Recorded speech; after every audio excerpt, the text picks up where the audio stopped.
ॐ कर्पूरगौरं करुणावतारं संसारसारं भुजगेन्द्रहारं सदा वसन्तं हृदयारविन्दे भवं भवानी सहितं नमामि। ओम नमः शिवाय। पारलौकिक फल देने वाले कर्म, शिवलिंग महाव्रत की विधि और महिमा का वर्णन। उपमन्यु कहते हैं, यदुनंदन, अब मैं केवल परलोक के फल देने वाले कर्म की विधि बतलाऊंगा। तीनों लोकों में इसके समान दूसरा कोई कर्म नहीं है। यह विधि अतिशय पुण्य से युक्त है और संपूर्ण देवताओं ने इसका अनुष्ठान किया है।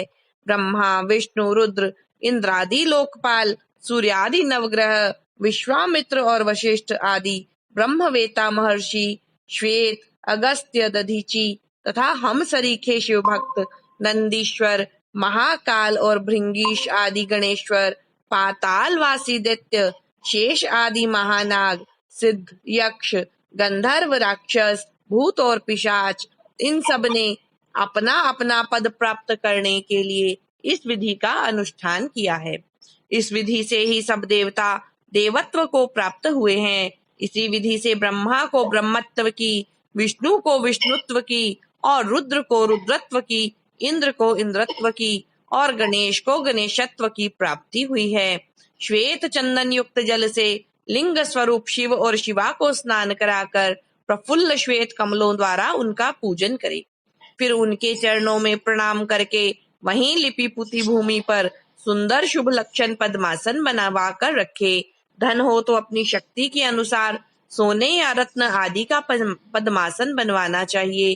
कमल के केसरों के मध्य भाग में अंगुष्ठ के बराबर छोटे से सुंदर शिवलिंग की स्थापना करे। वह सर्वगंधमय और सुंदर होना चाहिए। उसे दक्षिण भाग में स्थापित करके बिल्व पत्रों द्वारा उसकी पूजा करे। फिर उसके दक्षिण भाग में अगुरु, पश्चिम में मैनसील, उत्तर भाग में चंदन और पूर्व भाग में हरिताल चढ़ाए। फिर सुंदर सुगंधित विचित्र पुष्पों द्वारा पूजन करे। सब और काले अगुरु और गुग्गुल की धूप दे। अत्यंत महीन और निर्मल वस्त्र निवेदन करे। घृत मिश्रित खीर का भोग लगाए। घी के दीपक जलाकर रखे। मंत्रोच्चारण पूर्वक सब कुछ चढ़ाकर परिक्रमा करे। भक्ति भाव से देवेश्वर शिव को प्रणाम करके उनकी संस्तुति करे और अंत में त्रुटियों के लिए क्षमा प्रार्थना करे। तत्पश्चात शिव पंचाक्षर मंत्र से संपूर्ण उपहारों सहित वह शिवलिंग शिव को समर्पित करे और स्वयं दक्षिणा मूर्ति का आश्रय ले। जो इस प्रकार पंचगंधमय शुभ लिंग का नित्य अर्चन करता है वह सब पापों से मुक्त हो शिवलोक में प्रतिष्ठित होता है। वह शिवलिंग महाव्रत सब व्रतों में उत्तम और गोपनीय है। तुम भगवान शंकर के भक्त हो, इसलिए तुमसे इसका वर्णन किया है। जिस किसी को इसका उपदेश नहीं करना चाहिए, केवल शिव भक्तों को ही इसका उपदेश करना चाहिए। प्राचीन काल में भगवान शिव ने ही इस व्रत का उपदेश दिया था। तदनंतर लिंग की एक कारण रूपता और लिंग प्रतिष्ठा एवं पूजा की व्याख्या करके उपमन्यु ने कहा, यदुनंदन, यदि कोई स्थापित शिवलिंग न मिले तो शिव के स्थानभूत जल, अग्नि, सूर्य और आकाश में भगवान शिव का पूजन करना चाहिए। ओम नमः शिवाय।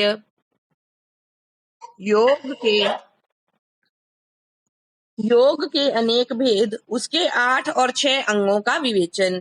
यम, नियम, आसन, प्राणायाम, दशविध प्राणों को जीतने की महिमा, प्रत्याहार, धारणा, ध्यान और समाधि का निरूपण।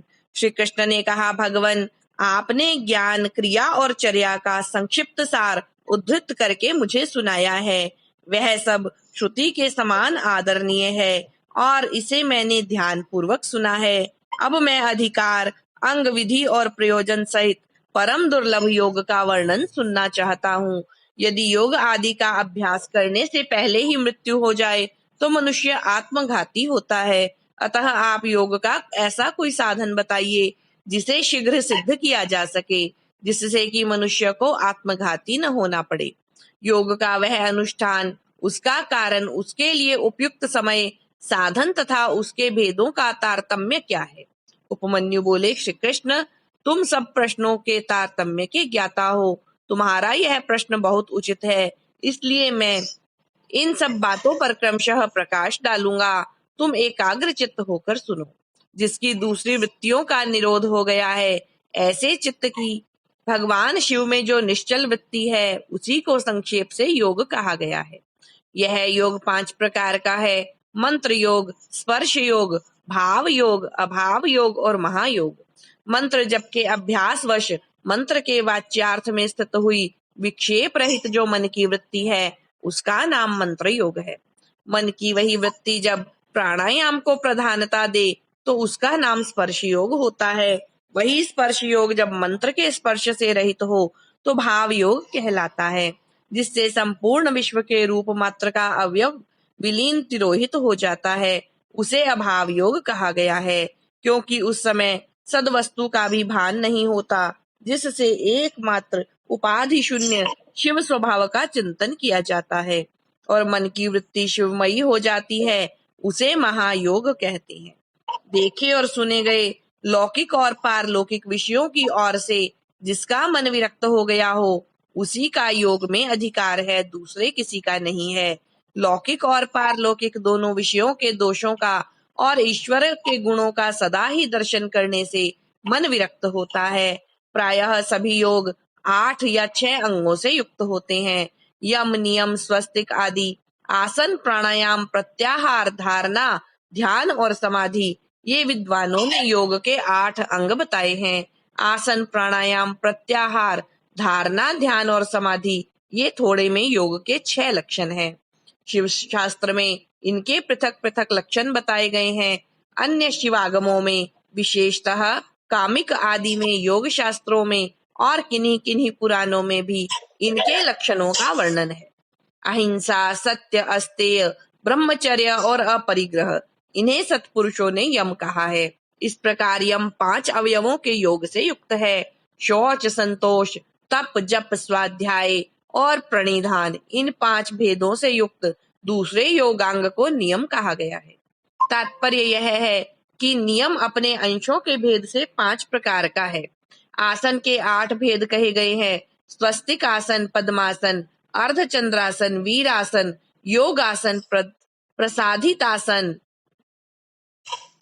पर्यंकासन और अपनी रुचि के अनुसार आसन। अपने शरीर में प्रकट हुई जो वायु है, उसको प्राण कहते हैं। उसे रोकना ही उसका आयाम है। उस प्राणायाम के 3 भेद कहे गए हैं: रेचक, पूरक और कुंभक। नासिका के एक छिद्र को दबाकर या बंद करके दूसरे से उदर स्थित वायु को बाहर निकाले, इस क्रिया को रेचक कहा गया है।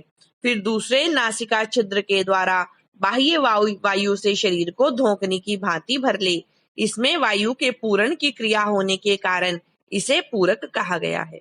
जब साधक भीतर की वायु को न तो छोड़ता है और न ग्रहण बाहर की वायु को ग्रहण करता है, केवल भरे हुए घड़े की भांति अविचल भाव से स्थित रहता है, तब उस प्राणायाम को कुंभक नाम दिया जाता है। योग के साधक को चाहिए कि वह रेचक आदि तीनों प्राणायामों को न तो बहुत जल्दी जल्दी करे और न बहुत देर से करे। साधना के लिए उद्यत हो क्रम योग से उसका अभ्यास करे।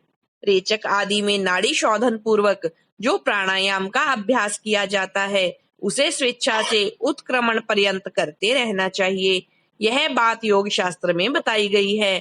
कनिष्ठ आदि के क्रम से प्राणायाम 4 प्रकार का कहा गया है। मात्रा और गुणों के विभाग तारतम्य से ये भेद बनते हैं। 4 भेदों में से जो कन्यक या कनिष्ठ प्राणायाम है, यह प्रथम उद्घात कहा गया है। इसमें 12 मात्राएं होती हैं।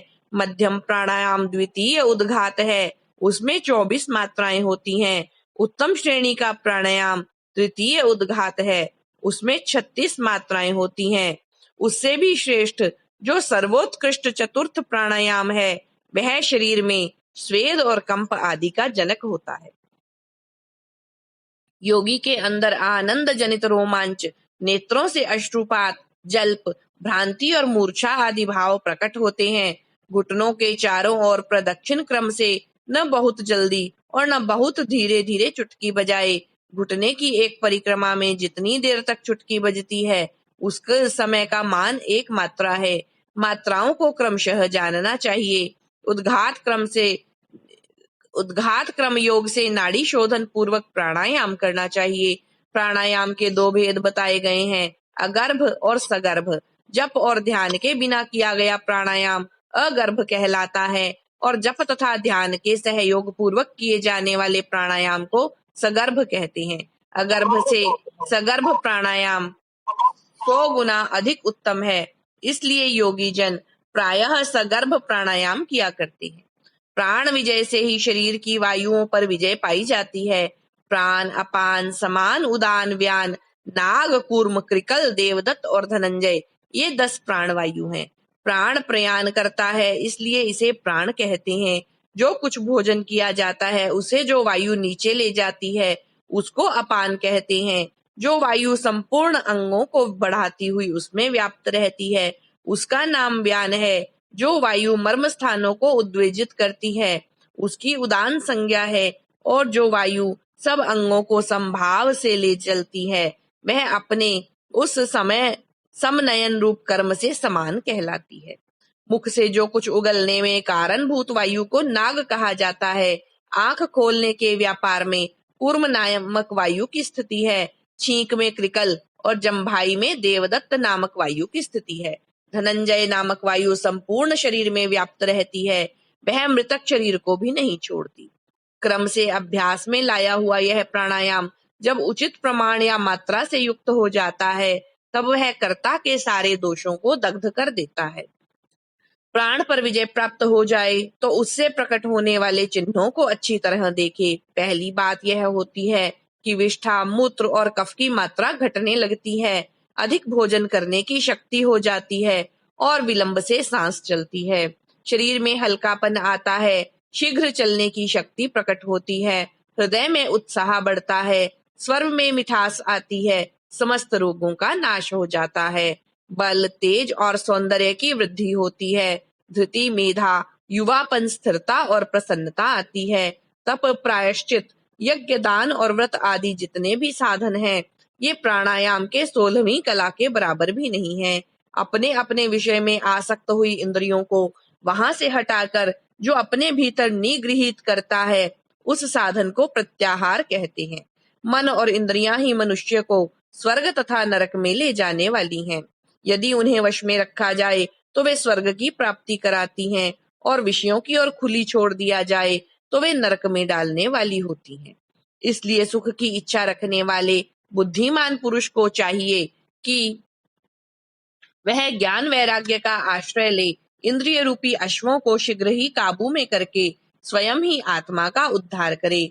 चित्त को किसी स्थान विशेष में बांधना, किसी ध्येय विशेष में स्थिर करना, यही संक्षेप से धारणा का स्वरूप है। एकमात्र शिव ही स्थान है, दूसरा नहीं, क्योंकि दूसरे स्थानों में त्रिविध दोष विद्यमान है। किसी नियमित काल तक स्थान रूप स्वरूप शिव में स्थापित किया हुआ मन जब लक्ष्य से च्युत न हो तो धारणा की सिद्धि समझना चाहिए, अन्यथा नहीं। मन पहले धारणा से ही स्थिर होता है, इसलिए धारणा के अभ्यास से मन को धीर बनाए। अब ध्यान की व्याख्या करते हैं। ध्यान में ध्येय चिंतायाम यह धातु माना गया है। इसी धातु से ल्युट प्रत्यय करने पर ध्यान की सिद्धि होती है। अतः विक्षेप रहित चित्त से जो शिव का बारंबार चिंतन किया जाता है उसी का नाम ध्यान है। ध्येय में स्थित हुए चित्त की जो ध्येयाकार वृत्ति होती है और बीच में दूसरी वृत्ति अंतर नहीं डालती, उस ध्येयाकार वृत्ति का प्रवाह रूप से बना रहना ध्यान कहलाता है। दूसरी सब वस्तुओं को छोड़कर केवल कल्याणकारी परम देव देवेश्वर शिव का ही ध्येन करना चाहिए। वे ही सबके परम ध्येय हैं। यह अथर्ववेद की श्रुति का अंतिम निर्णय है। इस प्रकार शिवा देवी भी परम ध्येय हैं। ये दोनों शिवा और शिव संपूर्ण भूतों में व्याप्त हैं। श्रुति, स्मृति एवं शास्त्रों से यह सुना गया है कि शिवा और शिव सर्वव्यापक, सर्वदा उदित, सर्वज्ञ एवं नाना रूपों में निरंतर ध्यान करने योग्य हैं। इस ध्यान के दो प्रयोजन जानने चाहिए। पहला है मोक्ष और दूसरा प्रयोजन है अणिमा आदि इत्यादि सिद्धियों की उपलब्धि। ध्याता, ध्यान और ध्येय और ध्यान प्रयोजन, इन चारों को अच्छी तरह जानकर योगवेत्ता पुरुष योग का अभ्यास करे। जो ज्ञान और वैराग्य से संपन्न, श्रद्धालु, क्षमाशील, ममता रहित और सदा उत्साह रखने वाला है, ऐसा ही पुरुष ध्याता कहा गया है, अर्थात वही ध्यान करने में सफल हो सकता है। साधक को चाहिए कि वह जप से थकने पर फिर ध्यान करे और ध्यान से थक जाने पर पुनः जप करे। इस तरह जप और ध्यान में लगे हुए पुरुष का योग जल्दी सिद्ध होता है।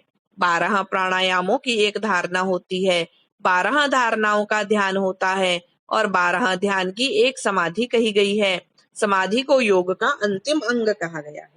समाधि से सर्वत्र बुद्धि का प्रकाश फैलता है। जिस ध्यान में केवल ध्येय ही अर्थ रूप से भासता है, ध्याता निश्चल महासागर के समान स्थिर भाव से स्थित रहता है और ध्यान स्वरूप से शून्य सा हो जाता है, उसे समाधि कहते हैं। जो योगी ध्येय में चित्त को लगाकर सुस्थिर भाव से उसे देखता है और बुझी हुई आग के समान शांत रहता है, वह समाधिस्थ कहलाता है।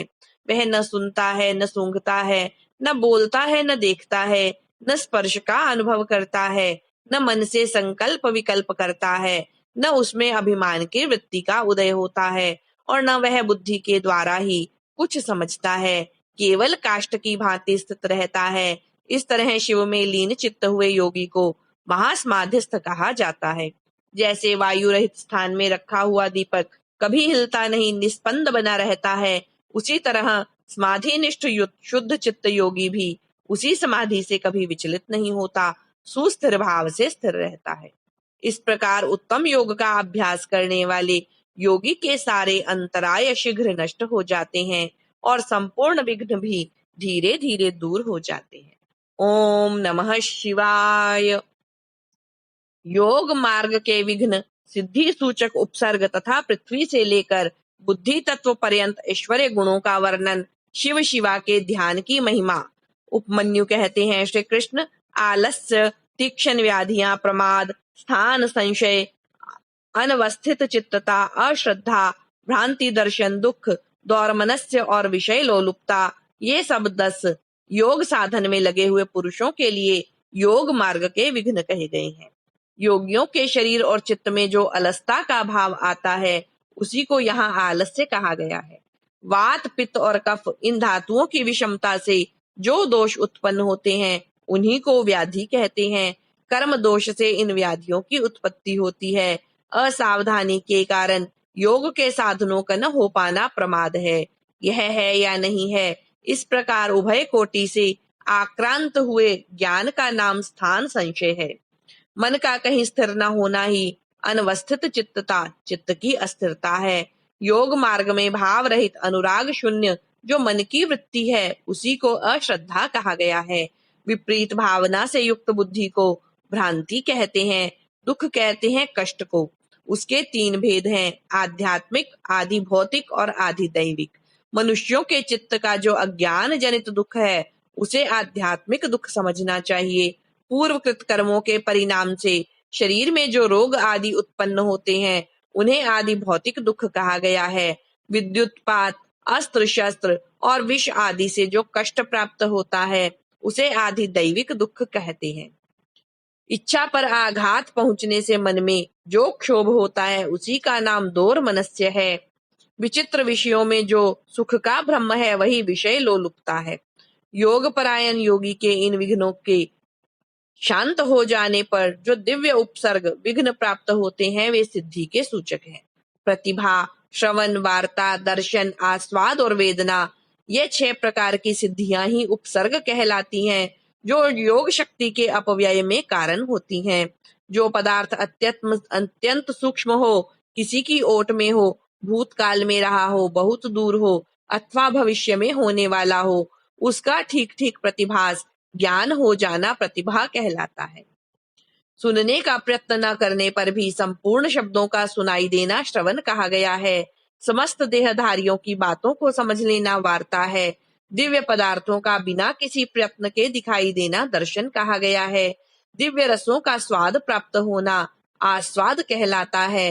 अंतःकरण के द्वारा दिव्य स्पर्शों का तथा ब्रह्मलोक तक के गंधादि दिव्य भोगों का अनुभव वेदना नाम से विख्यात है। सिद्ध योगी के पास स्वयं ही रत्न उपस्थित हो जाते हैं और बहुत सी वस्तुएं प्रदान करते हैं।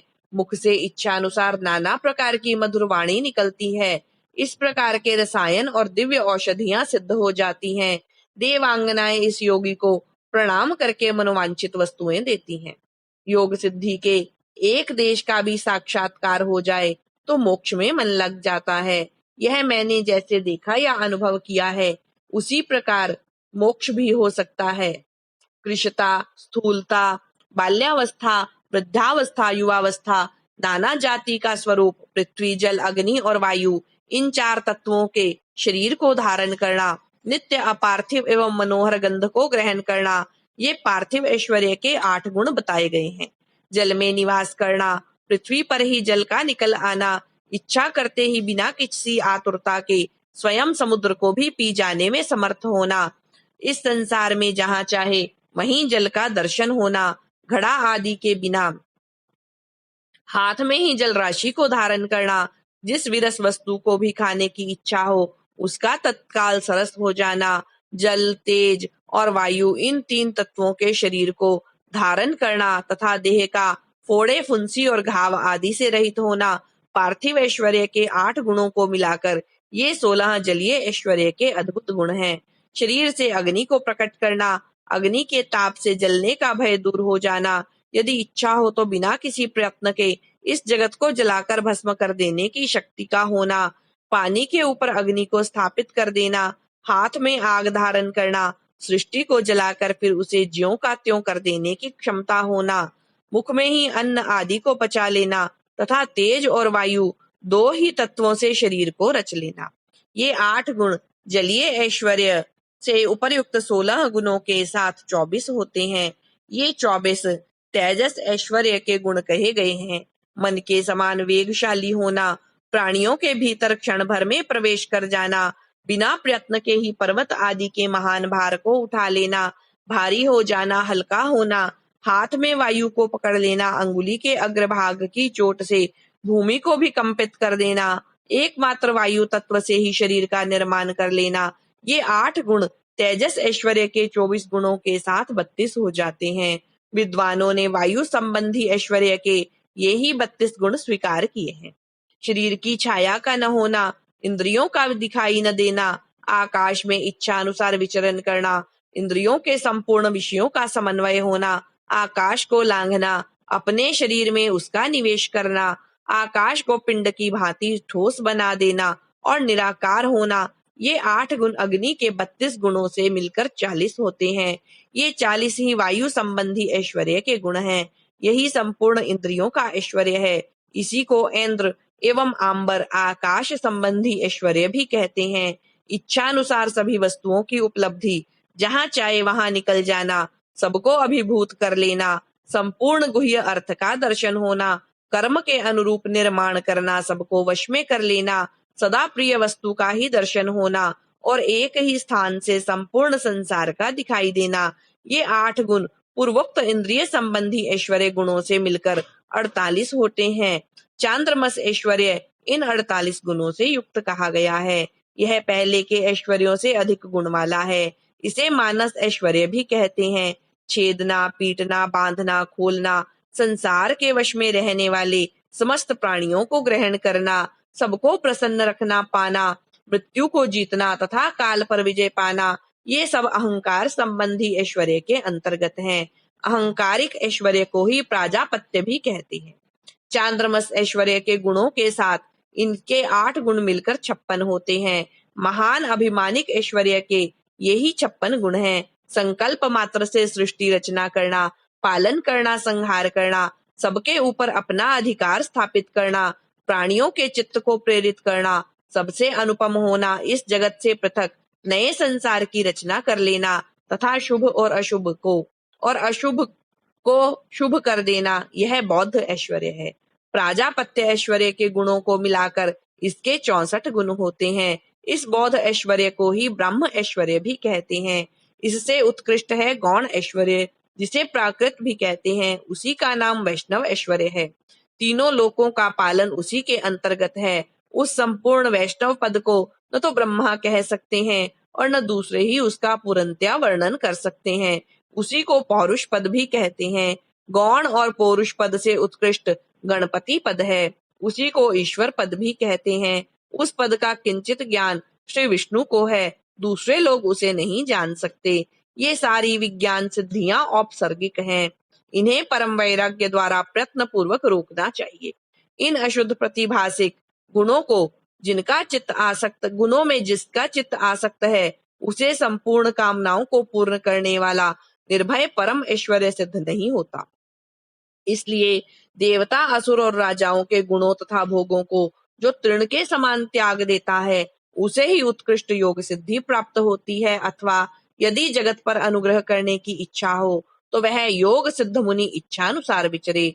इस जीवन में गुणों और भोगों का उपभोग करके अंत में उसे मोक्ष की प्राप्ति होगी। अब मैं योग के प्रयोग का वर्णन करूंगा, एकाग्र चित्त होकर सुनो।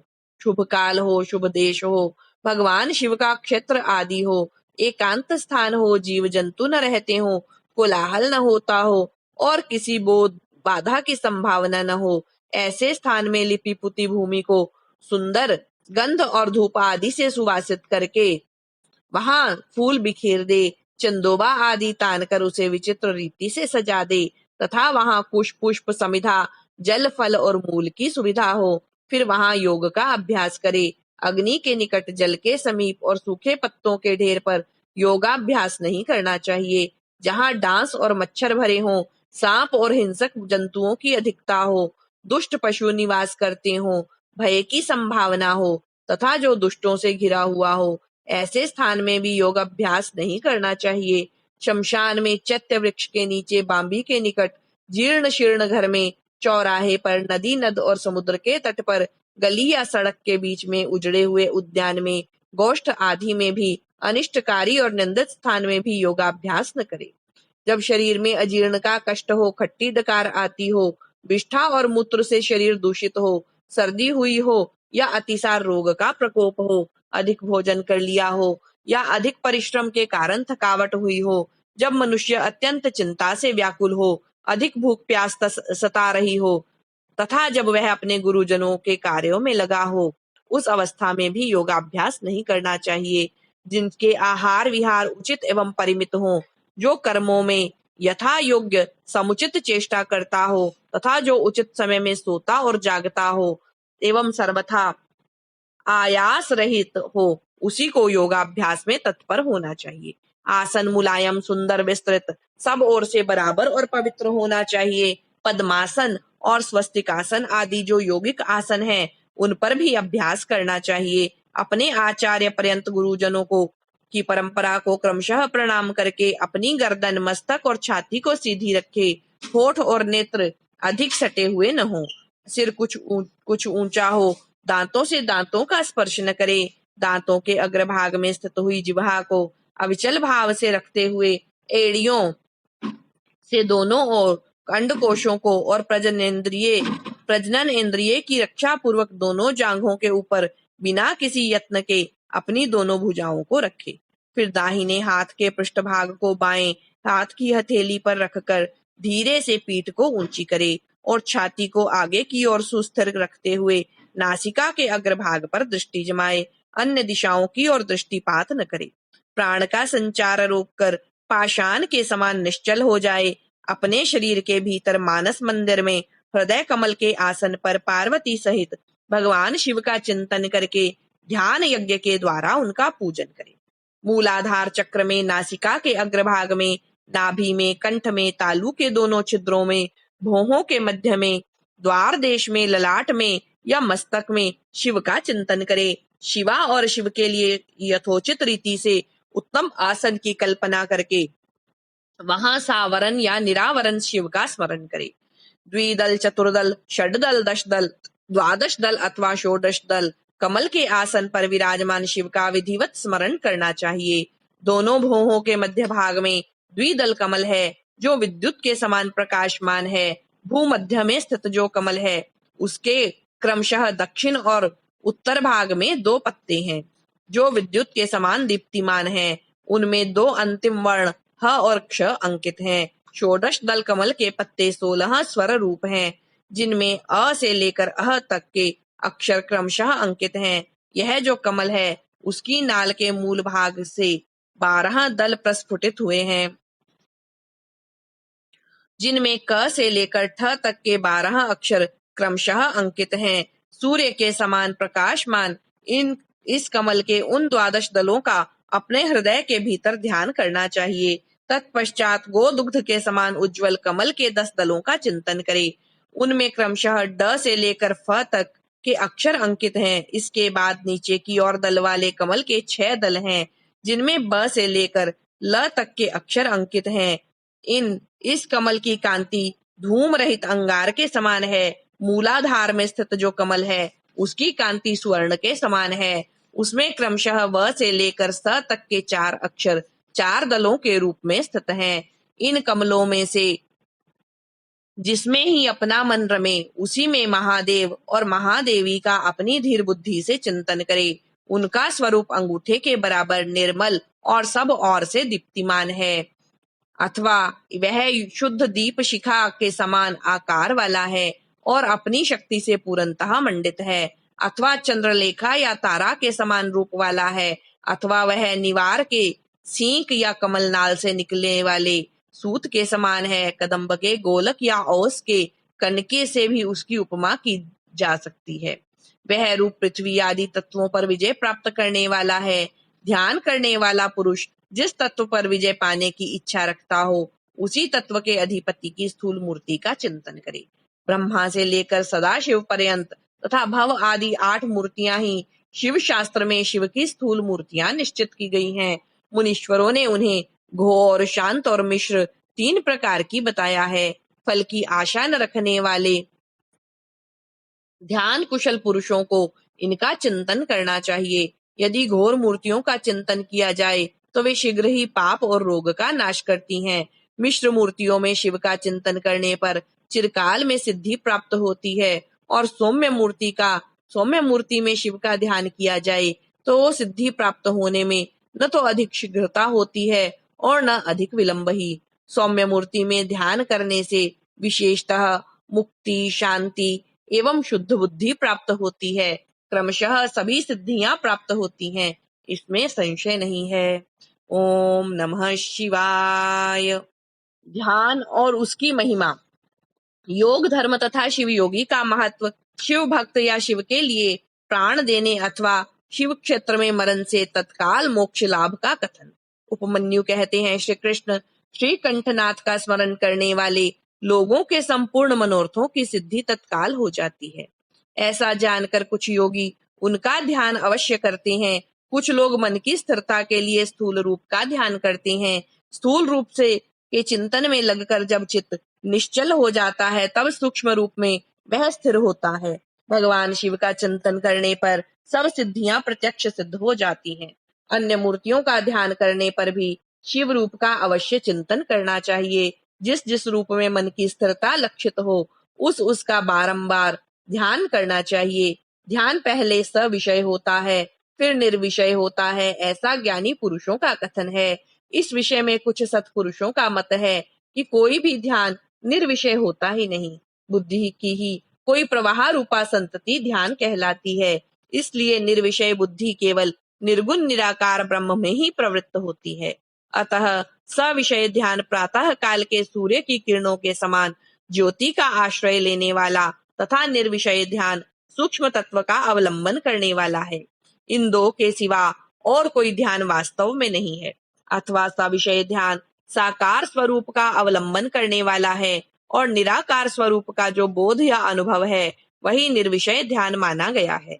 यह सविषय और निर्विषय ध्यान ही क्रमशः सबीज और निर्बीज कहा जाता है। निराकार का आश्रय लेने से उसे निर्बीज और साकार का आश्रय लेने से सबीज की संज्ञा दी गई है। अतः पहले सविषय या सबीज ध्यान करके अंत में सब प्रकार की सिद्धि के लिए निर्विषय अथवा निर्बीज ध्यान करना चाहिए। प्राणायाम करने से क्रमशः शांति आदि दिव्य सिद्धियां सिद्ध होती हैं। उनके नाम हैं शांति, प्रशांति, दीप्ति और प्रसाद। समस्त आपदाओं के शमन को ही शांति कहा गया है। तम अज्ञान का बाहर और भीतर क्या से नाम ही प्रशांति है। बाहर और भीतर जो ज्ञान का प्रकाश होता है, उसका नाम दीप्ति है, तथा बुद्धि की जो स्वस्थता आत्मनिष्ठता है, उसी को प्रसाद कहा गया है। बाह्य और आभ्यंतर सहित जो समस्त करण हैं, वे बुद्धि के प्रसाद से शीघ्र ही प्रसन्न निर्मल हो जाते हैं। ध्याता, ध्यान, ध्येय और ध्यान प्रयोजन, इन चार को जानकर ध्यान करने वाला पुरुष ध्यान करे। जो ज्ञान और वैराग्य से संपन्न हो, सदा शांत चित्त रहता हो, श्रद्धालु हो और जिसकी बुद्धि प्रसाद गुण से युक्त हो, ऐसे साधक को ही सत्पुरुषों ने ध्याता कहा है। ध्ययी चिंतायाम, यह धातु है, इसका अर्थ है चिंतन। भगवान शिव का बारंबार चिंतन ही ध्यान कहलाता है। जैसे थोड़ा सा भी योगाभ्यास पाप का नाश कर देता है, उसी तरह क्षण मात्र भी ध्यान करने वाले पुरुष के सारे पाप नष्ट हो जाते हैं। श्रद्धा पूर्वक विक्षेप रहित चित्त से परमेश्वर का जो चिंतन है, उसी का नाम ध्यान है। बुद्धि के प्रवाह रूप ध्यान का जो आलंबन या आश्रय है, उसी को साधु पुरुष ध्येय कहते हैं। स्वयं सांब सदाशिव ही वह ध्येय है। मोक्ष सुख का पूर्ण अनुभव और अणिमा आदि ऐश्वर्य की उपलब्धि, ये पूर्ण शिव ध्यान के साक्षात प्रयोजन कहे गए हैं। ध्यान से सौख्य और मोक्ष दोनों की प्राप्ति होती है। इसलिए मनुष्य को सब कुछ छोड़कर ध्यान में लग जाना चाहिए। बिना ध्यान के ज्ञान नहीं होता और जिसने योग का साधन नहीं किया है, उसका ध्यान नहीं सिद्ध होता। जिसे ध्यान और ज्ञान दोनों प्राप्त हैं, उसने भव सागर को पार कर लिया। समस्त उपाधियों से रहित निर्मल ज्ञान और एकाग्रता पूर्वक ध्यान, ये योगाभ्यास से युक्त योगी को ही सिद्ध होते हैं। जिनके सारे पाप नष्ट हो गए हैं, उनकी ही बुद्धि ज्ञान और ध्यान में लगती है। जिनकी बुद्धि पाप से दूषित है, उनके लिए ज्ञान और ध्यान की बात भी अत्यंत दुर्लभ है। जैसे प्रज्वलित हुई आग सूखी और गीली लकड़ी को भी जला देती है, उसी प्रकार ध्यान अग्नि शुभ और अशुभ कर्म को भी क्षण भर में दग्ध कर देती है। जैसे बहुत छोटा दीपक भी महान अंधकार का नाश कर देता है, इसी तरह थोड़ा सा योगाभ्यास भी महान पाप का विनाश कर डालता है। श्रद्धा पूर्वक क्षण भर भी परमेश्वर का ध्यान करने वाले पुरुष को जो महान श्रेय प्राप्त होता है, उसका कहीं अंत नहीं है। ध्यान के समान कोई तीर्थ नहीं है, ध्यान के समान कोई तप नहीं है और ध्यान के समान कोई यज्ञ नहीं है। इसलिए ध्यान अवश्य करे। अपने आत्मा एवं परमात्मा का बोध प्राप्त करने के कारण योगी जन केवल जल से भरे हुए तीर्थों और पत्थर एवं मिट्टी की बनी हुई देव मूर्तियों का आश्रय नहीं लेते। वे आत्म तीर्थ में अवगाहन करते और आत्मदेव के ही भजन में लगे रहते हैं। जैसे और योगी पुरुषों को मिट्टी और काठ आदि की बनी हुई स्थूल मूर्तियों का प्रत्यक्ष होता है, उसी तरह योगियों को ईश्वर के सूक्ष्म स्वरूप का प्रत्यक्ष दर्शन होता है। जैसे राजा को अपने अंतःपुर में विचरने वाले स्वजन एवं परिजन प्रिय होते हैं और बाहर के लोग उतने प्रिय नहीं होते, उसी प्रकार भगवान शंकर को अंतःकरण में ध्यान लगाने वाले भक्त ही अधिक प्रिय हैं। बाह्य उपचारों का आश्रय लेने वाले कर्मकांडी नहीं। जैसे लोक में यह देखा गया है कि बाहरी लोग राजा के भवन में राजकीय पुरुषोचित फल का उपभोग नहीं कर पाते, केवल अंतःपुर के लोग ही उस फल के भागी होते हैं। उसी प्रकार यहाँ बाह्य कर्मी पुरुष उस फल को नहीं पाते जो ध्यान योगियों को सुलभ होता है। ज्ञान योग की साधना के लिए उद्यत हुआ पुरुष यदि बीच में ही मर जाए, तो भी वह योग के लिए उद्योग करने मात्र से रुद्र लोक को जाएगा। वहां दिव्य सुख का उपभोग करके वह फिर योगियों के कुल में जन्म लेगा और पुनः ज्ञान योग को पाकर संसार सागर को लांघ जाएगा। योग का जिज्ञासु पुरुष भी जिस गति को पाता है, उसे यज्ञ करता संपूर्ण महायज्ञों का अनुष्ठान करके भी नहीं पाता। करोड़ों वेद वेत्ता द्विजों की पूजा करने से जो फल मिलता है, वह एक शिव योगी को भिक्षा देने मात्र से प्राप्त हो जाता है।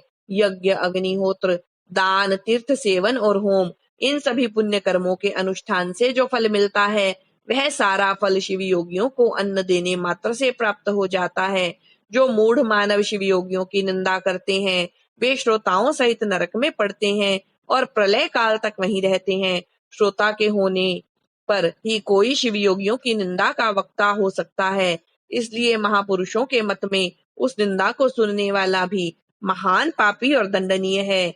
जो लोग सदा भक्ति भाव से शिव योगियों की सेवा करते हैं, वे महान भोग पाते और अंत में शिव योग की भी उपलब्धि कर लेते हैं।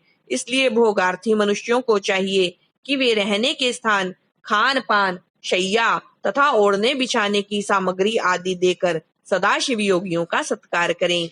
योग धर्म ससार अति प्रबल है, अतः पाप रूपी मुद्गरों से उसका भेदन नहीं हो सकता। योग धर्म और पाप मुदगर में उतना ही अंतर समझना चाहिए जितना वज्र और तंदुल में। अतः योगी जन पापों और ताप समूहों में उसी तरह लिप्त नहीं होते जैसे कमल का पत्ता पानी से। शिव योग परायण मुनि जिस देश में नित्य निवास करता है वह देश भी पवित्र हो जाता है। फिर उसकी पवित्रता के विषय में तो कहना ही क्या। अतः चतुर एवं विद्वान पुरुष सब कृत्यों को छोड़कर संपूर्ण दुखों से छुटकारा पाने के लिए शिव योग का अभ्यास करे। जिसका योग फल सिद्ध हो गया है वह योगी यथेष्ट भोगों को भोग कर समस्त लोकों की हित कामना से संसार में विचरे अथवा अपने स्थान पर ही रहे या विषय सुख को अत्यंत तुच्छ समझकर छोड़ दे और वैराग्य योग से स्वेच्छा पूर्वक कर्मों का परित्याग कर दे।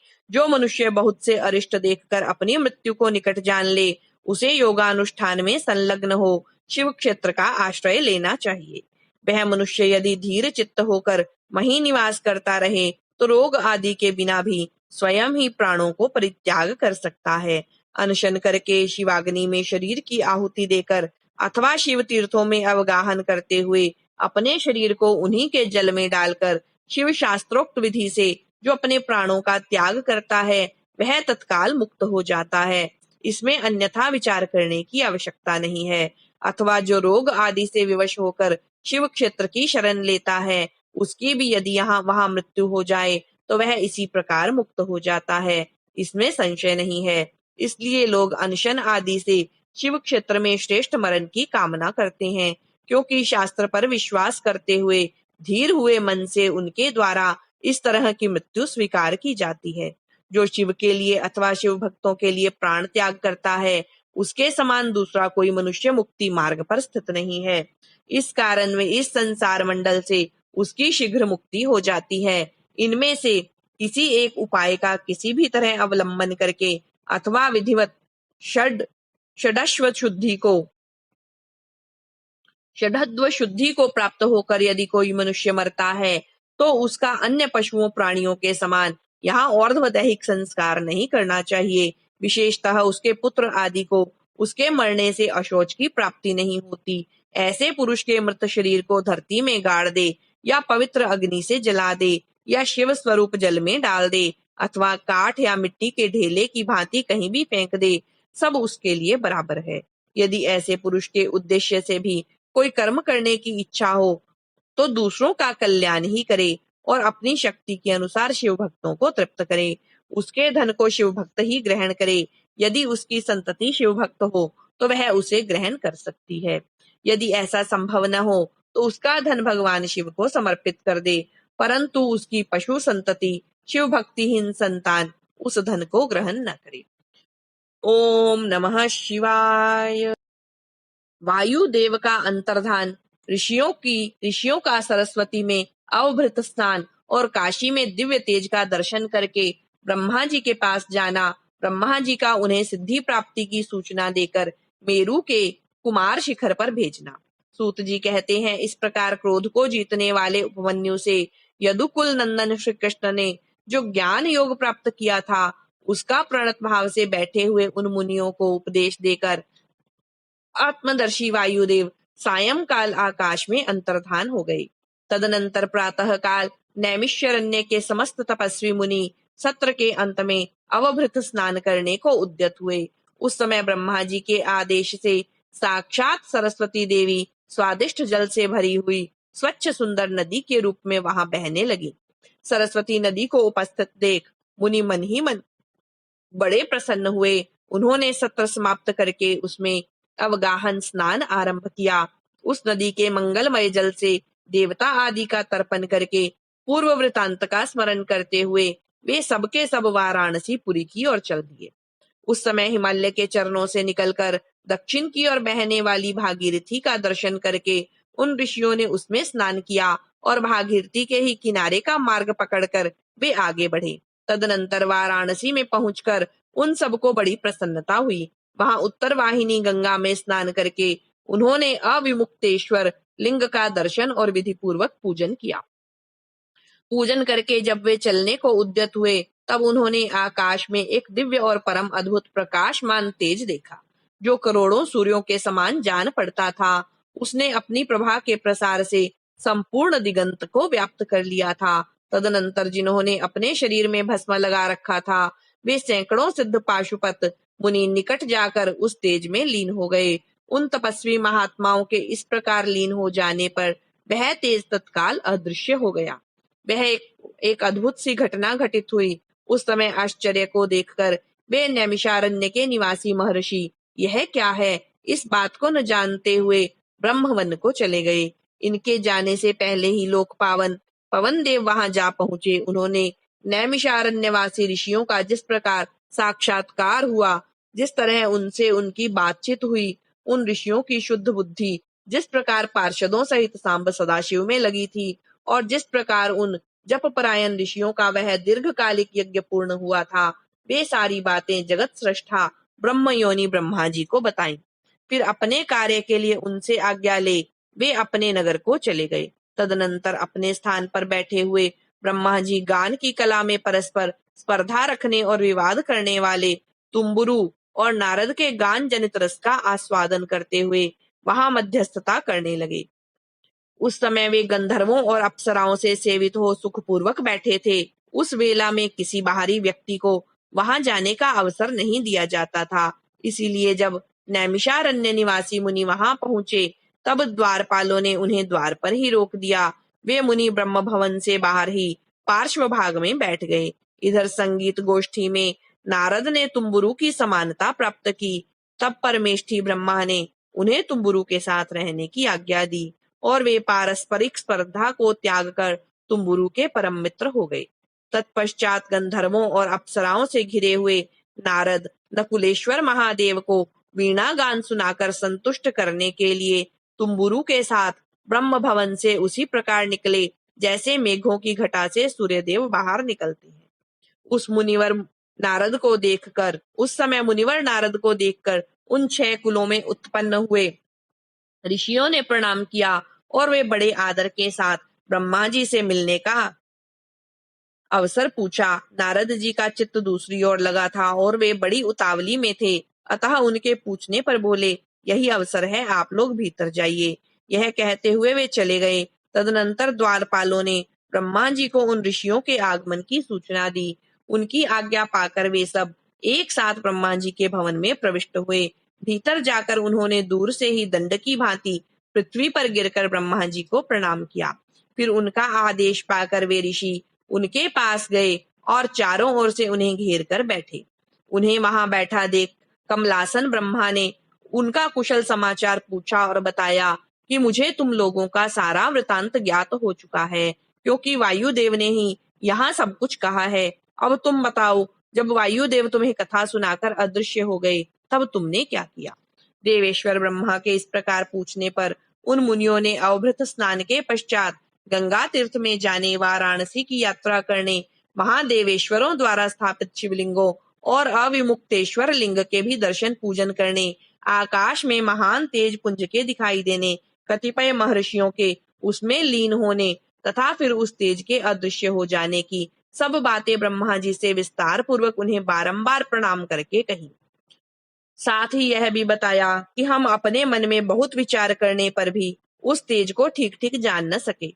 मुनियों का कथन सुनकर विश्व सृष्टा चतुर्मुख ब्रह्मा ने किंचित सिर हिलाकर गंभीर वाणी में कहा, महर्षियों, तुम्हें परम उत्तम पारलौकिक सिद्धि प्राप्त होने का अवसर आ रहा है। तुमने दीर्घकालिक सत्र द्वारा चिरकाल तक प्रभु की आराधना की है, इसलिए वे प्रसन्न होकर तुम लोगों पर कृपा करने को उत्सुक हैं। उस तेज पुंज के दर्शन की जो घटना घटित हुई, उससे यही बात सूचित देती है कि तुमने वाराणसी में आकाश के भीतर जो दीप्तिमान दिव्य तेज देखा था, वह साक्षात ज्योतिर्मय लिंग ही था। उसे महेश्वर का उत्कृष्ट तेज समझो। उस तेज में श्रोत और पाशुपत व्रत का पालन करने वाले मुनि, जो स्वधर्म में पूर्णतः निष्ठा रखने वाले थे और अपने पाप को दग्ध कर चुके थे, लीन हुए हैं। लीन होकर वे स्वस्थ एवं मुक्त हो गए हैं। इसी मार्ग से तुम्हें भी शीघ्र ही मुक्ति प्राप्त होने वाली है।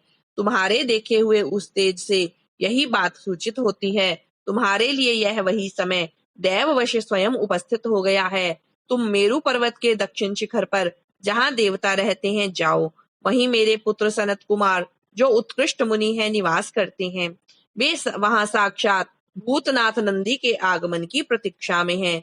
पूर्व काल की बात है, सनत कुमार अज्ञानवश अपने को सब योगियों का शिरोमणि मानने लगे थे, इसलिए दुर्विनीत हो गए थे। यही कारण है कि उन्होंने किसी समय परमेश्वर शिव को सामने देखकर भी उनके लिए उचित अभ्युत्थान आदि सत्कार नहीं किया। वे अपने स्थान पर निर्भय बैठे रहे। उनके इस अपराध से कुपित हो नंदी ने उन्हें बहुत बड़ा ऊंट बना दिया। तब उनके लिए मुझे बड़ा शोक हुआ और मैंने दीर्घ काल तक महादेव जी और महादेवी की उपासना करके नंदी से भी बड़ी अनुनय विनय की। इस प्रकार प्रयत्न करके किसी तरह उनको ऊंट की योनि से छुटकारा दिलाया और उन्हें पूर्ववत सनत कुमार रूप की प्राप्ति कराई। उस समय महादेवी जी ने मुस्कुराते हुए से अपने गणाध्यक्ष नंदी से कहा, अनघ, सनत कुमार मुनि ने मेरी ही अवहेलना करके अपना वैसा अहंकार प्रकट किया था, अतः तुम ही उनको मेरे यथार्थ रूप स्वरूप का उपदेश दो। ब्रह्मा का ज्येष्ठ पुत्र मूढ़ की भांति मेरा स्मरण कर रहा है, अतः मैंने ही उसको तुम्हें शिष्य के रूप में दिया है। तुमसे उपदेश पाकर वह मेरे ज्ञान का प्रवर्तक होगा और वही तुम्हारा धर्माध्यक्ष के पद पर अभिषेक करेगा। महादेव जी के ऐसा कहने पर समस्त भूतगणों के अध्यक्ष नंदी ने प्रातः काल मस्तक झुकाकर स्वामी की वह आज्ञा शिरोधार्य की और सनत कुमार भी मेरी आज्ञा से इस गणराज नंदी को प्रसन्न करने के लिए मेरु पर दुष्कर तपस्या कर रहे हैं। गणाध्यक्ष नंदी के समागम से पहले ही तुम लोग सनत कुमार से मिलो, क्योंकि उन पर कृपा करने के लिए नंदी शीघ्र ही वहां आएंगे। विश्वयोनि ब्रह्मा के इस प्रकार शीघ्र आदेश देकर भेजने पर वे मुनि मेरु पर्वत के दक्षिणवर्ती कुमार शिखर पर गए।